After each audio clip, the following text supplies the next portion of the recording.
If you're a racing game whose name isn't Forza, Mario Kart, or Gran Turismo, there's a strong argument to be made that you're going to stumble out of the gate. I'm not sure what it is about this genre, but it's just hard to break into. Weird too, considering when I was a kid, there was an abundance of racing titles that have been lost to times. I mean, we had classics such as Cruising USA, Crash Team Racing, Midnight Club, Project Gotham, Burnout, I mean, the list goes on. It could be that it's hard to innovate on a genre that essentially involves the player going in circles, or it could just be a lack of effort. Who knows? What I do know is that a new racing game is making some waves online, and believe it or not, it comes from the Fortnite camp, Epic Games. They're really going all in on this whole metaverse concept. I mean, recently they introduced a Lego expansion, there's rumors of a sports mode coming, and now we have racing. And guess what?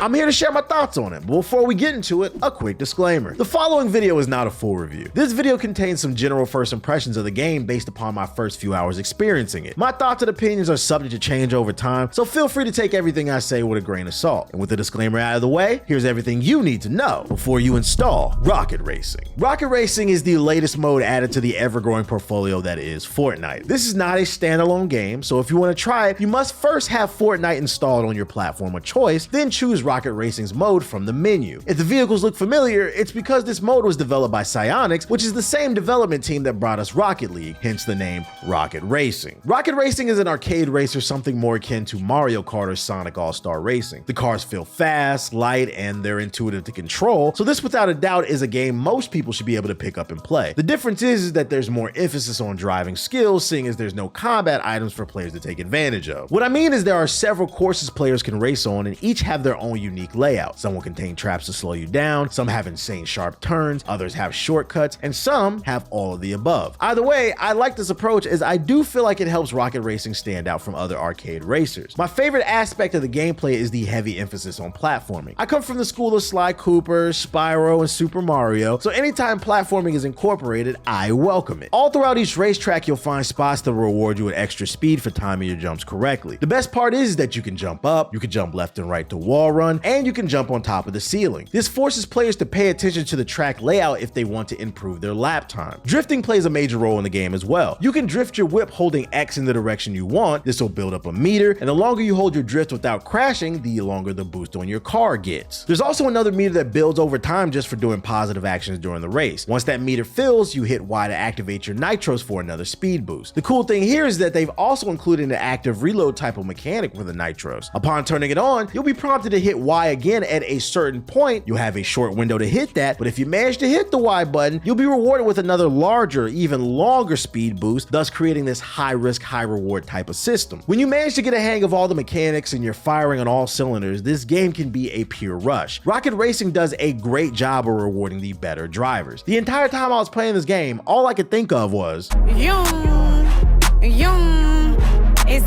Now, if you're new to arcade racers and you're intimidated by some of the mechanics mentioned earlier, don't fret. Upon opening Rocket Racing, you are hit with a prompt to try out the tutorial. I'm glad I did too, because I was totally unaware of the platforming and wall riding beforehand. I think the tutorial is short and sweet, and it should help new players ease into this new game mode. The thing is though, at the time of this recording, Rocket Racing is fairly light on content. You can basically play ranked and do daily quests to unlock XP towards your battle pass, as well as decals for your vehicle. Basically, if you want the good stuff, you're gonna need to get the battle pass. The only real motive to keep playing this game is to climb the ranked leaderboards at the moment, and that might not be a thing for some people. I would love to see them implement a new weapons mode like Mario Kart, or a crash mode like Burnout, or maybe something even original. And my other gripe is that although the track design is solid, there's a serious lack of variety. I played ranked for a solid couple hours and I made it to silver, but the environments never aesthetically changed. The racetracks did, but the background was always some variation of a canyon clearly inspired by Arizona. High-level ranked players, feel free to sound off in the comments below. Do the levels eventually change? And if so, when? I would love to know. A major part of arcade racers is the fun level design. That's what kept Mario Kart 8 alive and kicking since its original release back in 2014. Hopefully I'm wrong, but even if I am, I could still argue it's a bit annoying having to put a ton of hours in before you see a new level. But even still, this game mode is fun. Fortnite continues to add value, and that's why your little nieces and nephews continue to play. Rocket Racing Racing is free to play, so despite my minor issues, I'd still say give it a shot. You have nothing to lose. But just in case Rocket Racing isn't your cup of tea and you're in search of something new to play, check out my video on the 10 best upcoming games of 2024. There might be something there that you might not have heard of, and you can only know if you click the card on the screen.